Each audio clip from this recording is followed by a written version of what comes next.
Oke, shalom, selamat pagi. Kita bersyukur, berterima kasih lagi pada Tuhan. Pagi hari ini kita boleh bangun lagi dengan tubuh yang diberkati, dengan kekuatan kesehatan yang baru yang datang daripada Tuhan tentunya. Kita bersyukur untuk sepanjang malam, tidur nyenyak yang boleh kita nikmati. Ya, pagi hari ini kita bangun dengan tubuh yang sehat, dengan kekuatan yang baru, dan menikmati kasih setia Tuhan yang juga selalu baru setiap pagi. Waktu pagi hari ini kita datang dengan hati bersyukur, kita datang memuji, menyembah Tuhan, belajar kebenaran firman Tuhan. Bapa, kami bersyukur, kami berterima kasih kepadamu pagi hari ini. Terima kasih untuk sepanjang malam tidur nyenyak yang kau berikan bagi kami. Terima kasih pagi hari ini kami boleh bangun dengan tubuh yang diberkati, dengan kekuatan kesehatan yang baru yang datang daripada-Mu. Terima kasih karena roh dan jiwa kami juga boleh senantiasa disegarkan. Semakin hari semakin kuat di dalam Engkau. Sehingga seperti Paulus berkata, bahkan sekalipun manusia lahiriah kami semakin merosot, tetapi manusia batinia kami dibaharui dari hari ke hari. Oleh karena perkataan-perkataan firman yang meneguhkan hati kami, yang menenteramkan jiwa kami, sehingga tubuh kami pun menjadi tubuh yang kuat dan sehat. Karena ada damai sejahtera dalam hidup kami. Karena ada sukacita yang berlimpah di dalam hidup kami. Karena sungguh Tuhan, damai sejahtera kami, sukacita kami tidak ditentukan oleh apa yang sedang terjadi di sekeliling kami. Bahkan tidak ditentukan oleh apa yang sedang kami alami. Tapi sukacita kami, damai sejahtera kami sangat ditentukan oleh karena Engkau sendiri Tuhan ada dalam hidup kami, bersama dengan kami. Waktu pagi hari ini kami datang ke hadirat-Mu, menaikkan pujian, syukur, penyembahan kami kepada-Mu. Sebab Engkau Allah yang layak dipuji, Engkau Allah yang layak disembah, Engkau Allah yang setia, Engkau Allah yang mulia. Terima kasih Tuhan.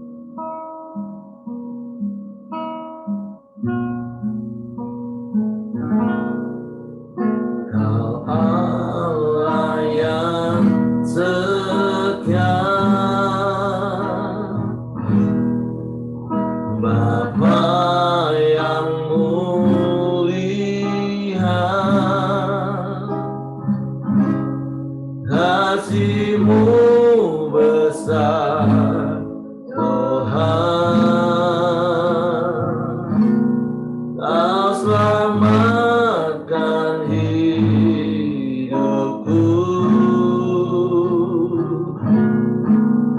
Kaulah harapanku,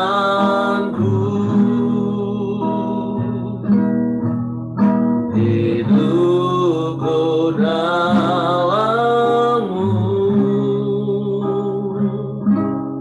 Terima kasih Tuhan, Kau selamatkan hidupku. Dengan apakah ku balas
hidupku, Kau selamatkan hidupku.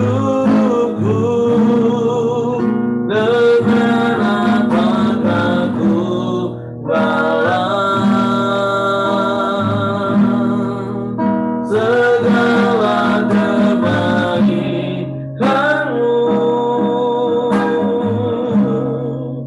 Segenap hatiku menyembah-Mu, Yesus. Ku bersyukur padamu selamanya. Sekali lagi mari katakan, Kau Allah yang setia. Haleluya. Kau Allah yang setia, Bapa yang mulia, kasih-Mu besar. Tuhan, Kau pulihkan hidupku, Kau pulihkan hidupku. Kaulah harapanku, Kaulah harapanku. Hidupku di dalam-Mu, hidupku dalam-Mu.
Kau sungguh baik, tiada yang sepertimu, tiada yang lain, hanya Engkau. Sebab itu layaklah Kau disembah, layaklah Kau dipuji,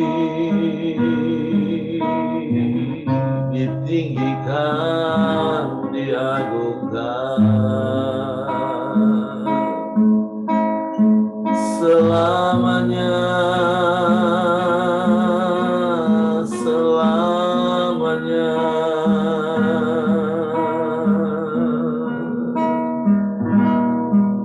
Kami sembah Kau,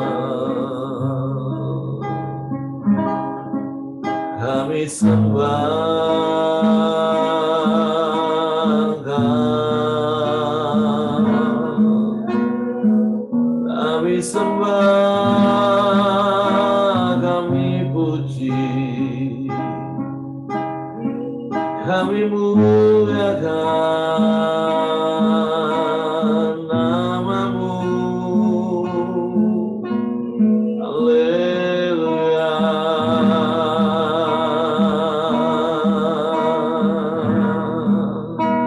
haleluya.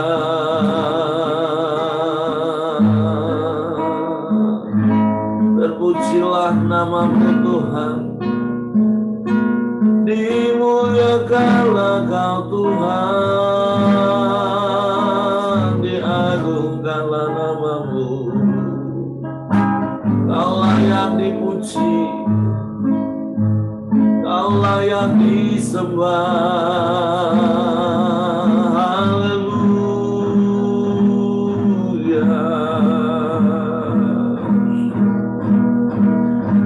haleluya.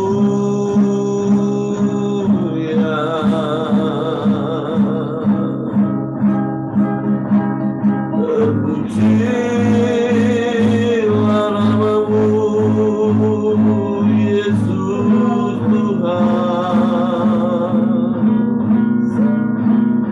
Haleluya,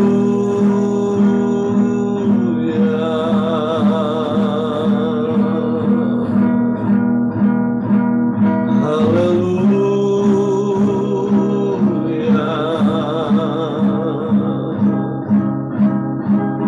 Kami sembah, kami sembah, sebab Kau yang layak, layak dipuji. Haleluya,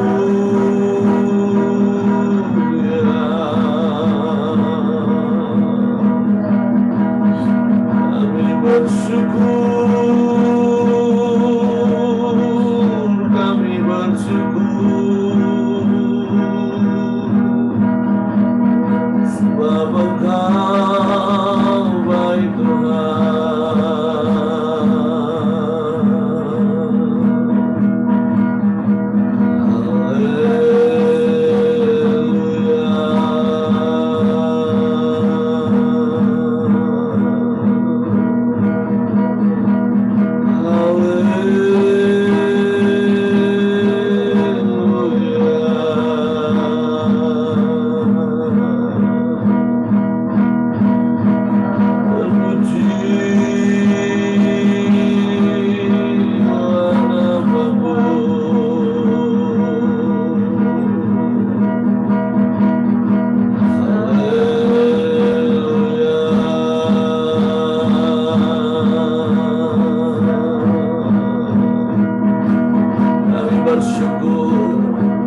Bersyukur,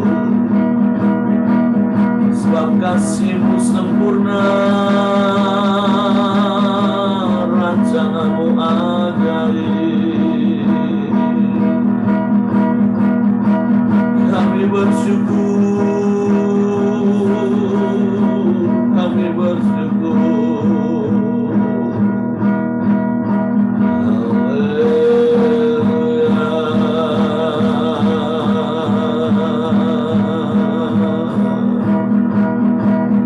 sembah Engkau, kami tinggikan nama-Mu Yesus, sebab Engkau yang layak.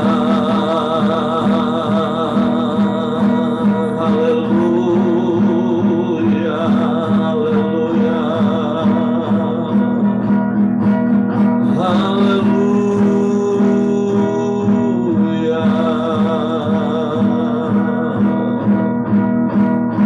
Kami naikkan syukur kepadamu, sebab Engkau baik, Kau sungguh baik, Kau sangat baik, Kau selalu baik.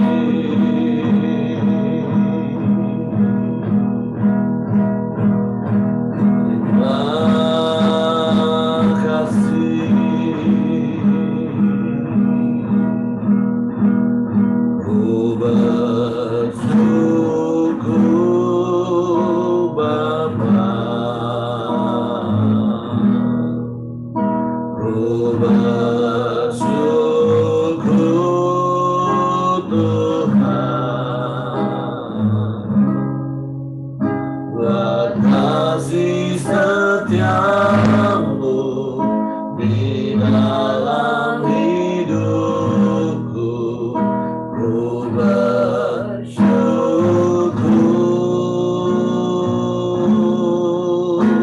amin. Ku bersyukur Bapa, ku bersyukur Tuhan, buat kasih setiamu di dalam hidupku. Ku bersyukur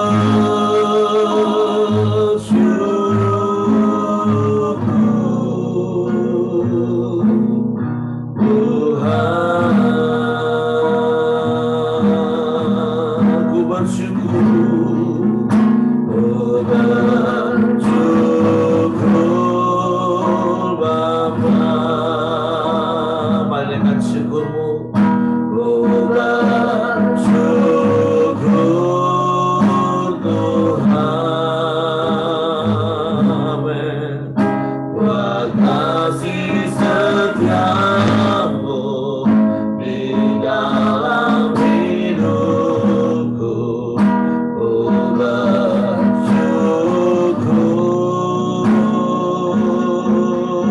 haleluya. Ku bersyukur Bapa, ku bersyukur Tuhan, buat kasih setiamu di dalam hidupku. Ku bersyukur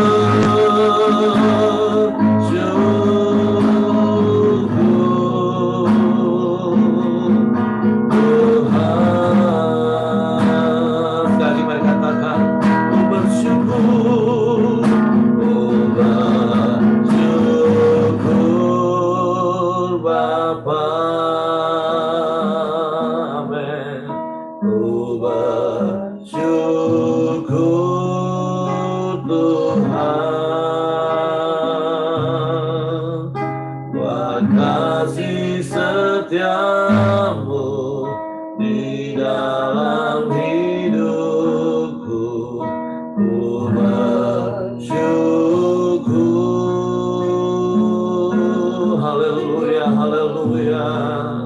Ku bersyukur Bapa,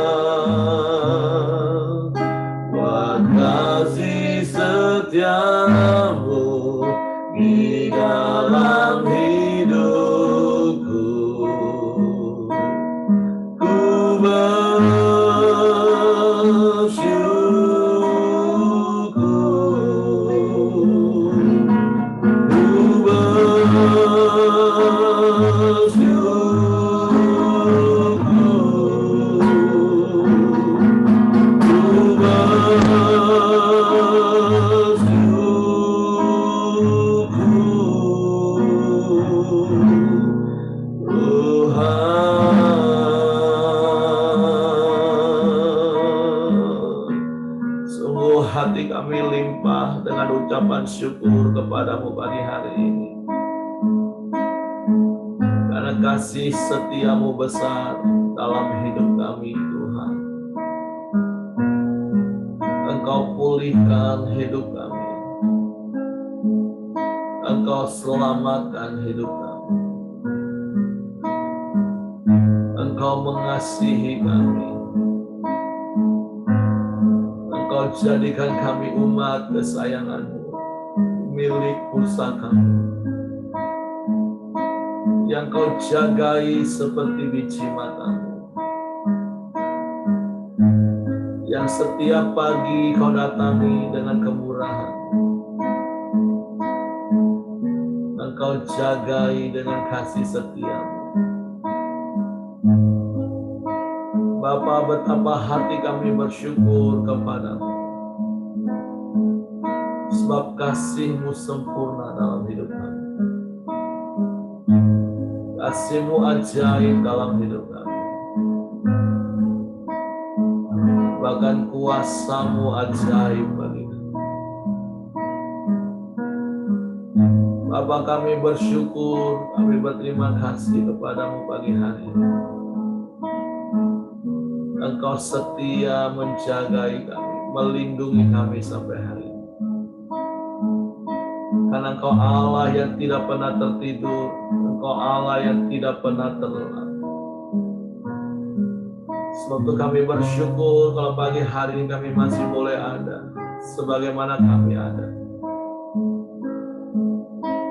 Dan kami mau terus tinggal di dalam-Mu, dan firman-Mu di dalam kami.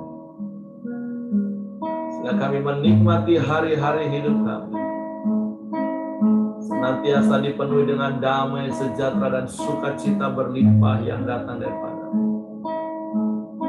Bukan ditentukan keadaan dunia, tapi hanya karena-Mu.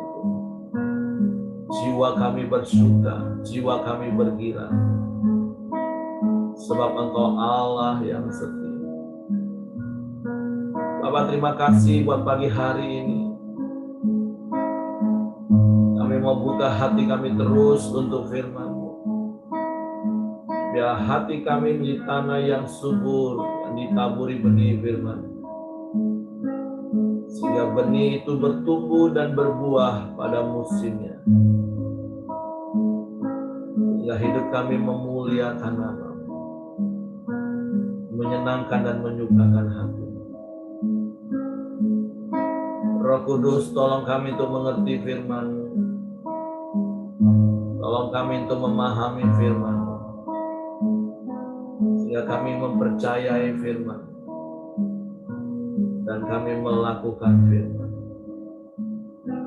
Di dalam nama Yesus Tuhan, kami sambut firman.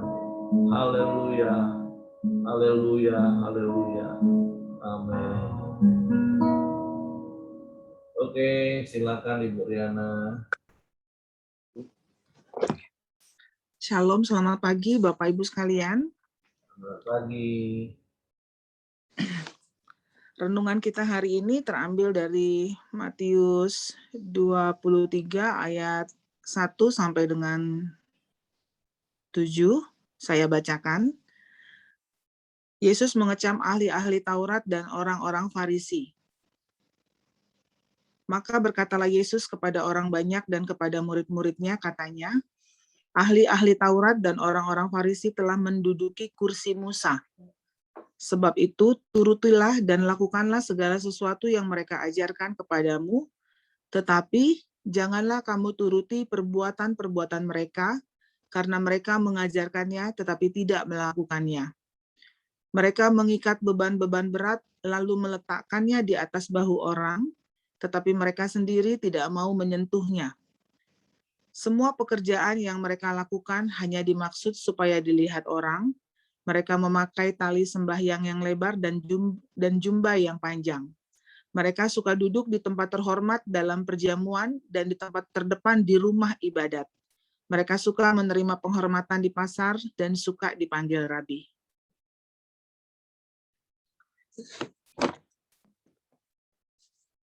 Sebelumnya Bapak Ibu, saya mohon maaf kalau tidak setiap pagi, Koramdio pagi saya ikut bergabung karena kesibukan beberapa bulan terakhir ini, dan memang 2 bulan terakhir ini kondisi saya sedang tidak terlalu baik, insomnia saya lagi parah-parahnya. Jadi terkadang jam 4 pagi saya baru tertidur, sehingga jam 5 tidak kuat untuk buka mata. Ya, renungan hari ini masih berkaitan dengan renungan kita kemarin, seperti sama-sama kita pelajari bersama, di mana hukum yang terutama dan yaitu kasihilah Tuhan Allahmu dengan segenap hatimu, dengan segenap jiwamu, dan dengan segenap kekuatanmu, dan hukum ya seperti dirimu sendiri. Nah, pada perikop ini kita bisa melihat bagaimana orang Farisi memuji Tuhan itu bukan karena mereka mengasihi Tuhan, tetapi supaya dilihat orang. Dan jika mereka membantu sesama, itu bukan karena mereka mengasihi sesama, tetapi supaya mereka dipuji oleh orang. Beberapa hal yang saya lihat dari perikop ini, yang pertama pada ayat yang kedua, di sini ahli Taurat dan orang-orang Farisi menyatakan dirinya sebagai pengajar hukum Taurat yang berotoritas. Dan kemudian pada ayat yang ketiga dan keempat, kita bisa melihat bersama bahwa mereka mengajar hukum Taurat, tapi tidak melakukannya. Mereka meletakkan beban di bahu orang, dan mereka tidak mau ikut memikul beban tersebut. Bahkan yang mereka lakukan cenderung membuat orang lain memikul beban menjadi lebih berat. Seharusnya mereka praktek dulu atau menjadi teladan dulu baru mengajar. Nah, pada ahli-ahli Taurat dan orang Farisi tidak seperti itu. Pada ayat ke-5, 6, dan 7 juga kita bisa melihat bahwa para ahli Taurat dan orang-orang Farisi ini memelintir, kalau menurut saya ya, memelintir semuanya itu untuk kepentingan diri mereka sendiri. Dan mereka membangun kesan bahwa begitu pentingnya mereka untuk orang-orang yang ada di sekitar mereka.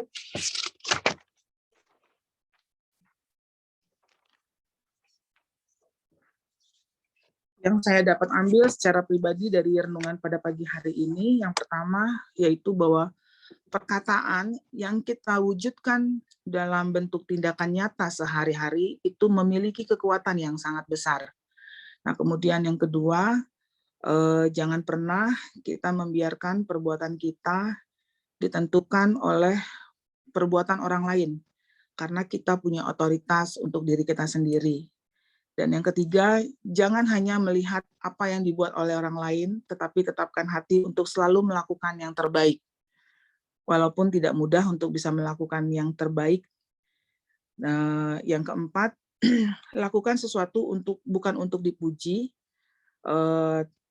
orang, tetapi lakukan dengan ketulusan hati dan kerendahan hati. Nah, dalam kehidupan sehari-hari, menurut saya tidak mudah untuk untuk melakukan sesuatu untuk sesama dengan tulus hati, dengan kerendahan hati, itu juga tidak mudah menurut saya. Tapi bagaimanapun caranya, kita tetap harus senantiasa belajar untuk menunjukkan kasih kita terhadap sekeliling kita, bukan hanya dengan ucapan-ucapan kita, tapi dengan perbuatan-perbuatan kita. Mari kita wujudkan perintah Tuhan di dalam hidup kita.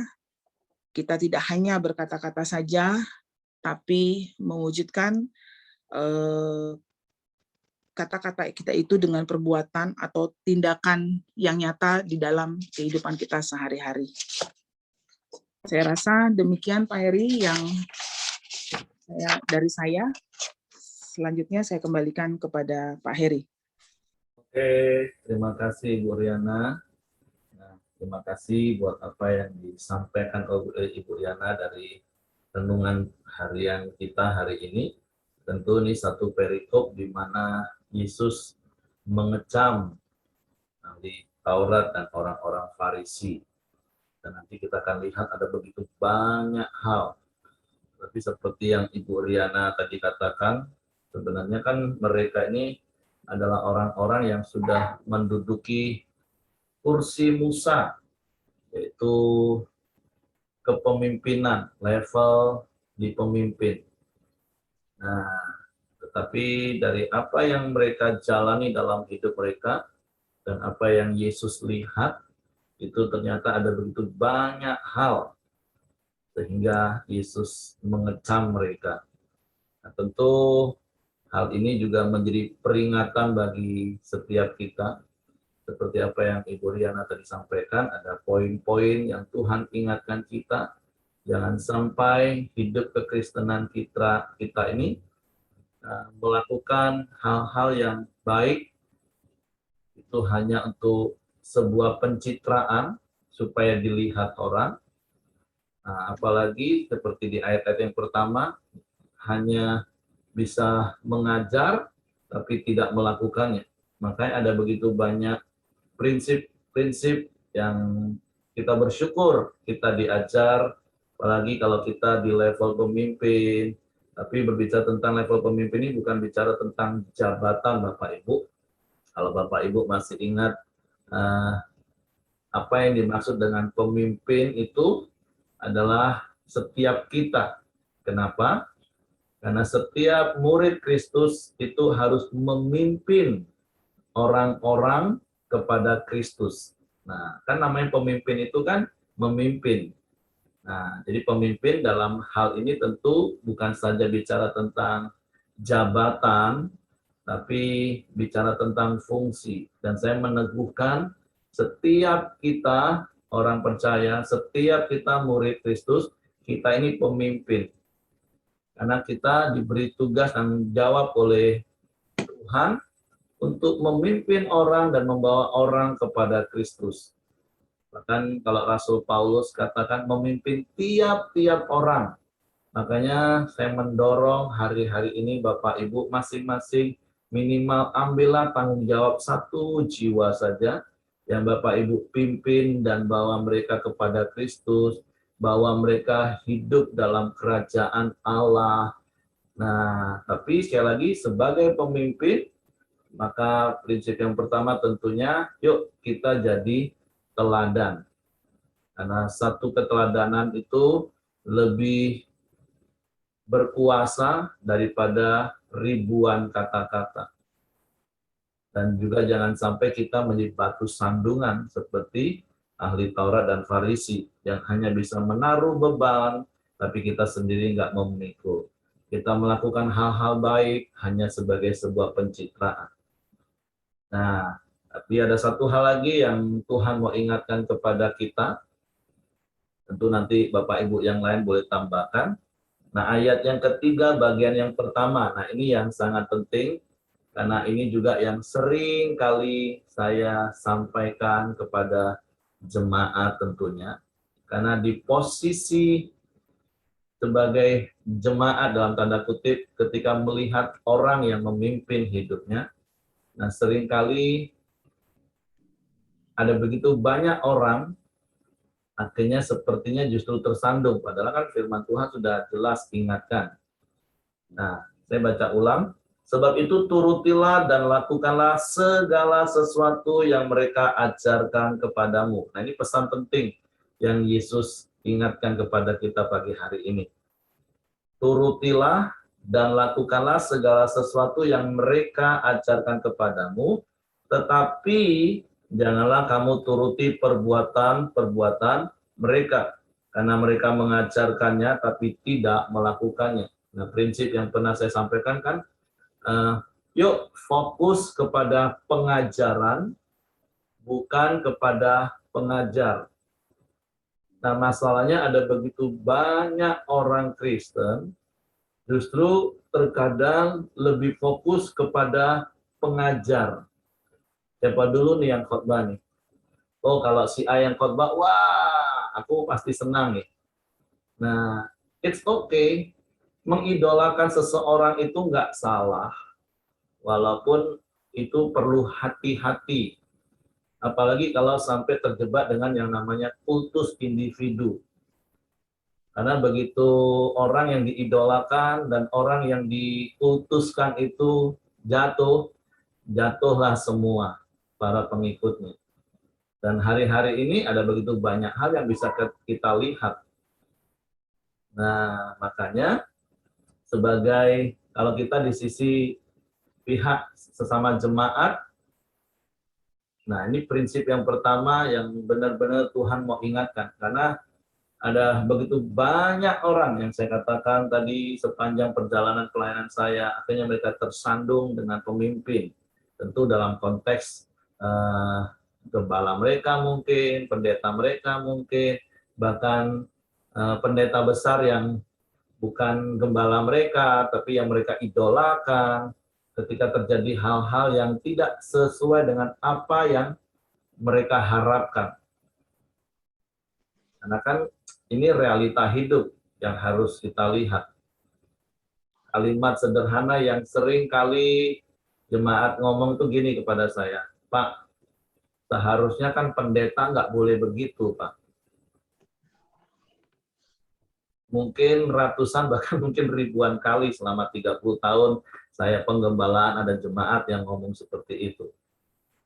Kan pendeta seharusnya nggak boleh gitu, Pak. Dan selalu saya nasihati dua hal kepada jemaat yang ngomong seperti itu. Ya, seharusnya nggak seperti itu. Jadi, kita jangan terjebak untuk menghakimi, tapi bagaimana dengan kamu, itu yang penting. Jadi saya selalu kasih saran dua. Kalau seandainya pendeta itu ngomong, surga itu belok kanan, dan kamu lihat dia belok kiri, saya kasih tahu yang pertama, kamu tetaplah belok kanan. Karena toh tujuan kamu mau ke surga. Itu yang pertama. Nah, yang kedua, saya bilang, kalau kamu sayang sama pendeta itu dan kamu berani, harusnya kamu tegur dan kasih tahu, Pak, Bapak bilang ke surga itu ke kanan, Pak. Tapi kenapa Bapak ke kiri? Salah tuh Bapak. Nah, harusnya seperti itu Bapak Ibu.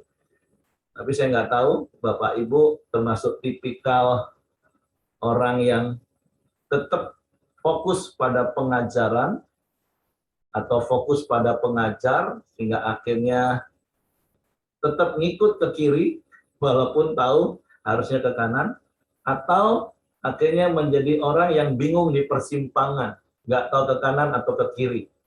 Karena pendetanya ngajar surga itu ke kanan, tapi dia lihat pendeta itu ke kiri, sehingga dia bingung nggak kemana-mana.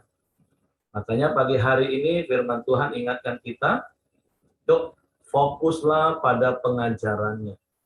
Selama pengajarannya itu adalah firman Tuhan, Yesus katakan, turutilah dan lakukanlah segala sesuatu yang mereka ajarkan kepadamu. Tapi kelakuannya nggak usah. Tapi sekali lagi, hari-hari ini ada begitu banyak orang bukan fokus pada pengajarannya, tapi fokus kepada pengajar. Sekali lagi, saya menghargai Bapak Ibu mempunyai idola pendeta yang suka didengar khotbahnya. It's okay, itu nggak salah. Tapi Yesus pagi hari ini mau mengingatkan kita, yuk fokus kepada pengajarannya, bukan kepada pengajar.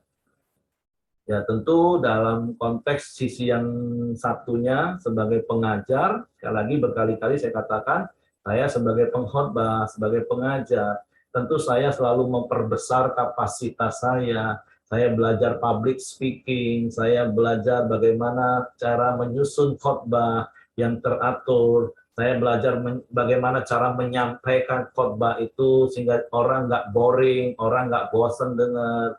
Nah, tapi kan kapasitas orang kan tetap bisa berbeda-beda. Nah, tapi berapa banyak orang akhirnya belum apa-apa sudah menutup pintu hatinya Satu, karena melihat penampilan pendetanya. Melihat cara khotbahnya. Udah nggak fokus lagi dengan apa yang diajar. Walaupun sekali lagi, survei membuktikan. Fungsi dampak dari khotbah yang kita dengar, itu sebenarnya cuma 2%.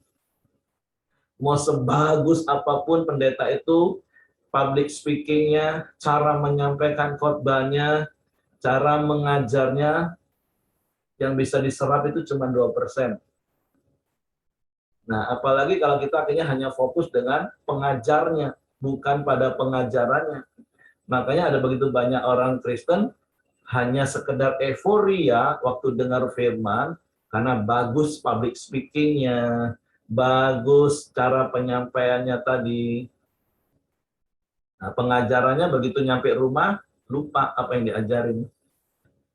Nah, tapi yuk pagi hari ini kita belajar fokus atau lebih fokus kepada pengajarannya. Jadilah benar-benar seperti jemaat di Berea, yang ketika setelah dengar pengajaran dan fokus pada pengajarannya, sehingga saya percaya mungkin mereka catat, apalagi zaman sekarang sudah gampang sekali. Nggak perlu bawa buku, nggak perlu bawa alat tulis untuk mencatat khotbah. Kalau ada PowerPoint-nya tinggal di-capture, tinggal di-foto, atau tinggal ketik di Android, nanti semua dicatat, nanti waktu pulang baru dicek lagi pengajarannya nih. Nah, itu sebenarnya pola hidup yang harusnya dibangun oleh setiap orang percaya. Tapi sekali lagi, ternyata di lapangan ternyata ada begitu banyak orang Kristen lebih suka pada pengajarnya. Wah, bagus dia nih, wah lucu dia ini. Nah, tapi yang dia ajar lupa. Tapi ya sekali lagi pagi hari ini Tuhan mengingatkan kita, di sisi kita sebagai pendengar, yuk fokus pada pengajarannya. Bukan cuma sekedar fokus mendengarkannya, tapi Yesus katakan, turutilah dan lakukanlah. Itu yang penting Bapak Ibu.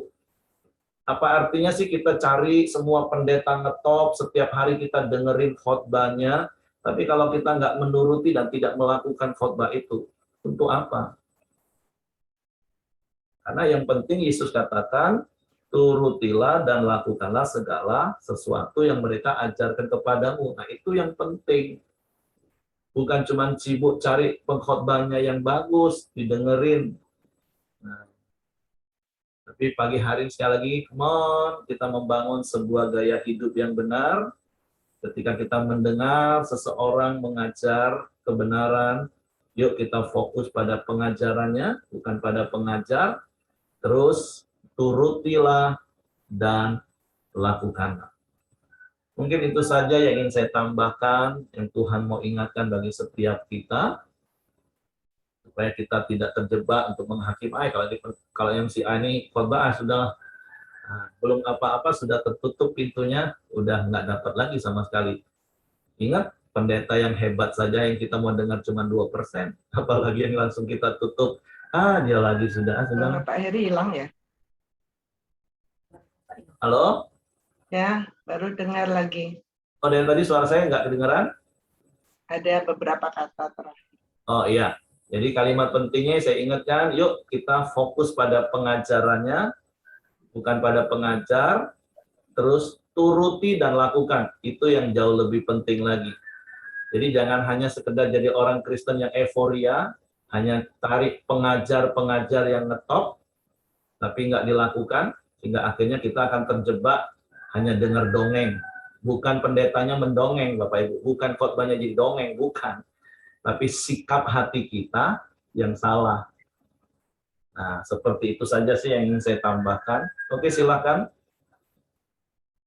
Mungkin ada yang lain yang mau menambahkan. Boleh ya, menambahkan sedikit ya. Oke.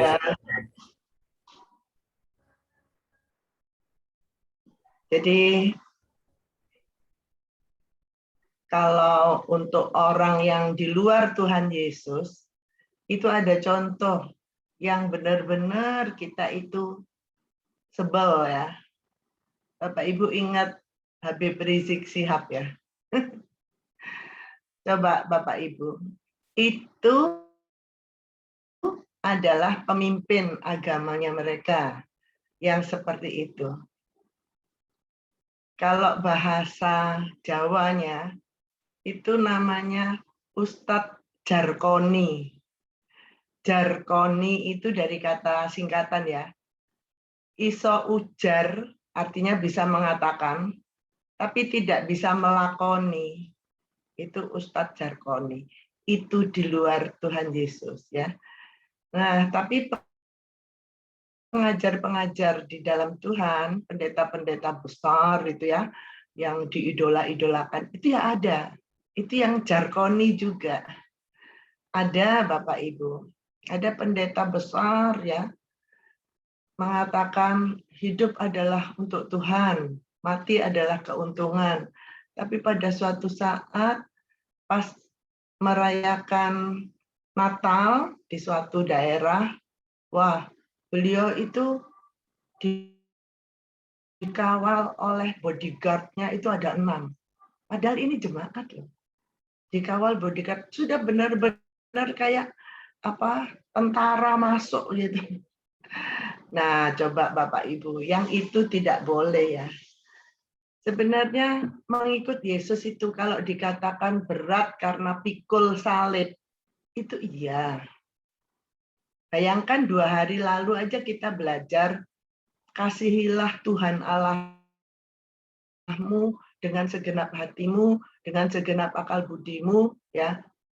Itu aja kita diingatkan lagi.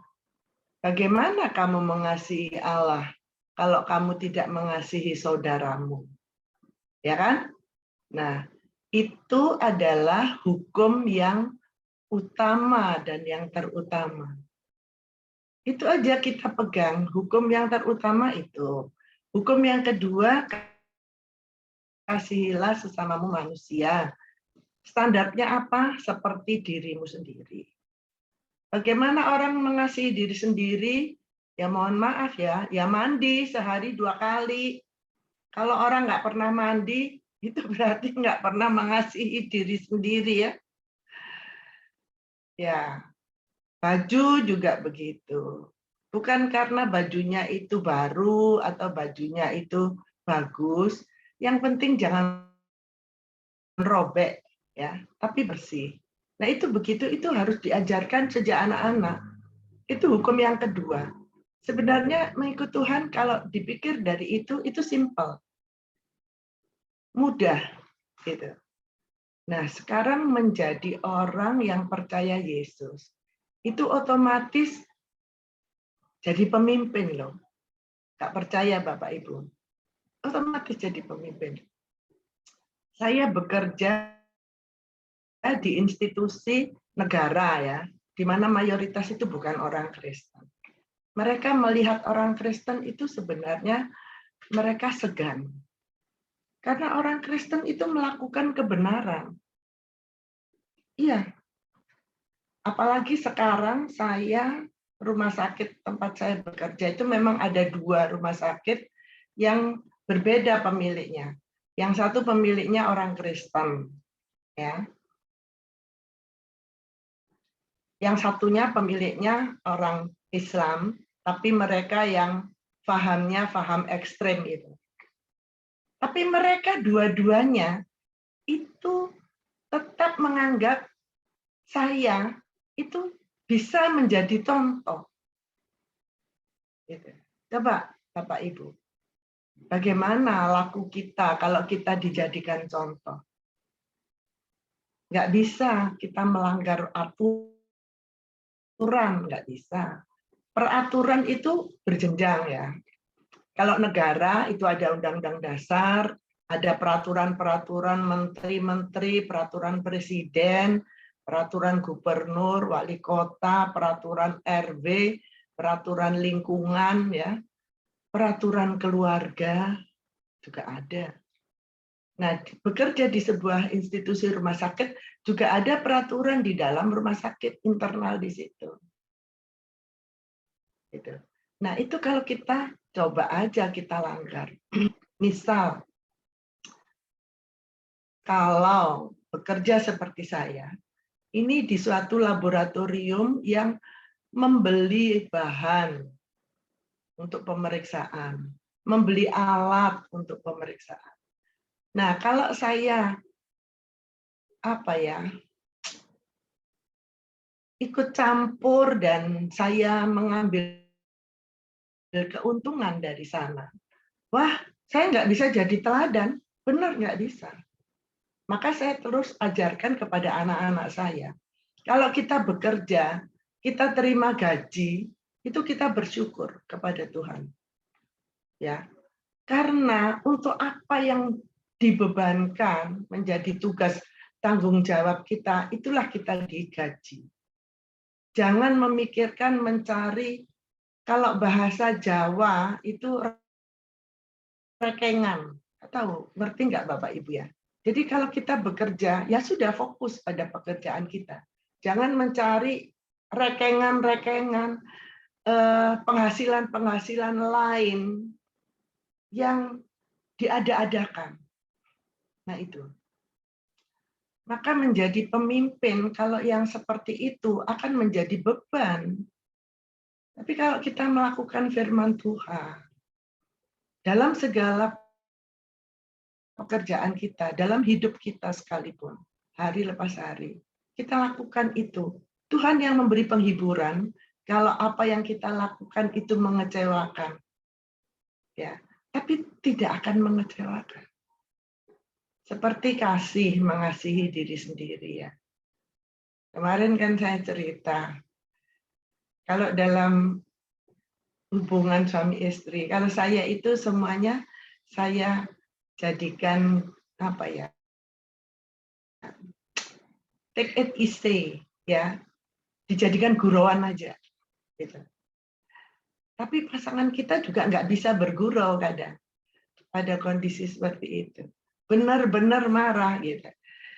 Nah, ya kita ambil waktu selang, ya kita melakukan firman Tuhan lagi. Kalau ada orang marah, kita diam. Jangan cepat berkata-kata, tetapi cepat mendengar. Ya. Nah, itu semua yang selama ini saya lakukan. Sehingga menjadi pemimpin itu sesuatu yang otomatis bagi orang percaya. Itu yang saya dapatkan, Pak. Terima kasih, puji Tuhan. Oke, terima kasih. Ada yang lain? Mau tambahkan sesuatu, Pak Yosia, silakan. Ya, saya diberkati dengan apa yang disampaikan oleh Pak Heri tadi ya. Memang kita jangan melihat orangnya, tetapi lihat pengajarannya. Ini yang kadang sudah cukup lama yang saya tanya dalam diri saya. Sebenarnya di mana dasar firman Tuhannya? Karena saya sering sekali melihat orang-orang yang sosok pemimpinnya, mungkin kalau kita baca dari media sosial, wah ini pemimpin bermasalah begitu ya. Sebagai contoh, saya paham dengan dimaksudkan oleh Ibu Mirianti, tapi saya melihat bahwa banyak orang-orang yang saya kenal, karena saya tergabung di Hagai, termasuk Hagai Internasional, mungkin Bapak Ibu, Pak Heri kenal dengan Irwan Wijaya ya. Ya, kalau kita masuk ke Hawaii, ke gedungnya Hagai, itu foto dia paling besar di situ gitu loh. Itu orang top di Hagai. Karena memang dia sosoknya penginjil yang sampai ke seluruh dunia. Ya. Sekarang saya pikir begini ya. Kita tahu sendirilah siapa yang menjadi gembala pembinanya kan. Tapi dia bisa menang gitu dengan apa yang firman Tuhan yang disampaikan tadi. Jangan melihat orangnya, tapi lihat pengajarannya. Terus yang kedua, saya juga ada kenal seorang pengajar internasional, coach nomor 1 di Indonesia. Itu dia orang nomor 2-nya dari pendeta Pariaji. Kita tahu sendirilah Pariaji seperti apa orangnya ya. Tapi ya itu tadi, orang itu bisa menang. Artinya dia nggak melihat siapa yang memimpin dia, tetapi dia lihat pengajarannya.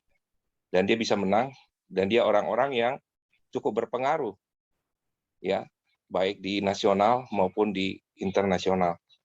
Saya mau berterima kasih dengan Pak Heri tadi.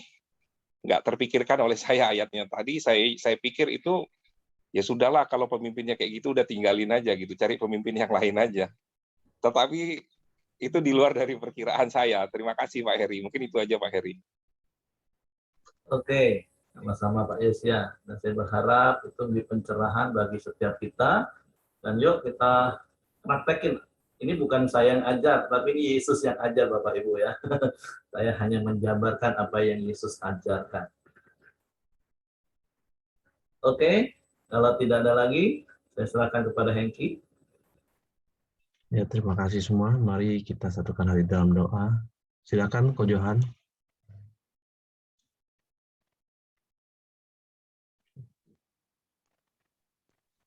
Ya, mari kita berdoa.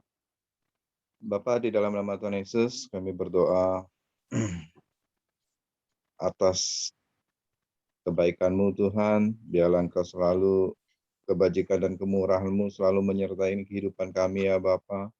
Dan biarlah Koramdio kami semakin hari semakin bertumbuh, semakin hari semakin baik, dan seluruh anggota-anggota Koramdio kami ini Tuhan semakin disertai, semakin ada di dalam hadirat-Mu ya Bapa. Kami berdoa juga Tuhan untuk bangsa negara kami ya Bapa, Indonesia ini Tuhan. Biarlah Indonesia ini penuh kemuliaan-Mu Tuhan, dijauhkan dari para penjahat teroris Tuhan, tapi jamah hatinya, lembutkan hatinya untuk selalu memiliki jiwa yang baik untuk Indonesia ini Tuhan. Berkati para pemimpin kami, Presiden kami ya Bapa, Wakil Presiden dan segenap aparatur negara ya Bapa, biarlah semakin hari semakin bersatu untuk membuat Indonesia ini semakin sejahtera Tuhan. Jauhkan krisis ekonomi dari kami, jauhkan juga, biarlah juga pandemi ini semakin hari semakin berkurang, bahkan hilang ya Bapa. Terima kasih juga Tuhan, biarlah semua apa yang kami doakan, apa yang kami dengar dari firman-Mu Tuhan, Tuhan tertanam dalam kehidupan kami, menjadi rema dalam kehidupan kami, membuat kami semakin hari semakin baik, dan membuat kami semakin hari semakin mengerti cara hidup dalam firman Tuhan. Terima kasih Tuhan Yesus. Mari kita berdoa. Bapa kami yang di surga, dikuduskanlah nama-Mu, datanglah kerajaan-Mu, jadilah kehendak-Mu di bumi dan di surga. Berikanlah kami pada hari ini makanan kami yang secukupnya, dan ampunilah kami akan kesalahan kami, seperti kami juga mengampuni orang yang bersalah kepada kami. Dan janganlah bawa kami ke dalam pencobaan, tetapi lepaskanlah kami daripada yang jahat. Karena Engkaulah yang punya kerajaan dan kuasa dan kemuliaan sampai selama-lamanya. Simon, silakan tutup dalam doa, Pak.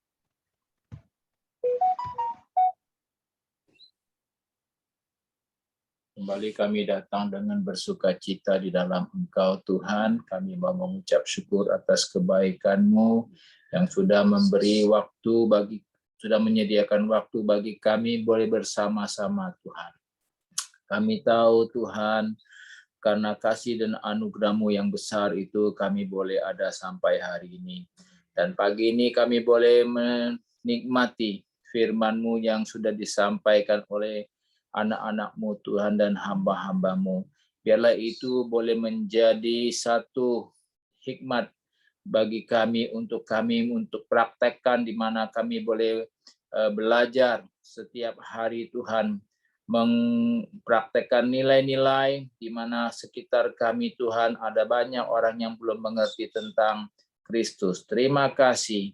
Sepanjang hari ini kami serahkan juga Tuhan keberadaan kami, aktivitas kami. Biarlah ada damai sukacita dalam hati kami. Biarlah Tuhan senantiasa yang akan memimpin, menolong, dan memberkati langkah-langkah kami. Kami serahkan di dalam nama Tuhan. Kami Yesus Kristus kami sudah berdoa. Haleluya. Amin. Oke, semangat pagi, selamat beraktivitas. Tuhan memberkati.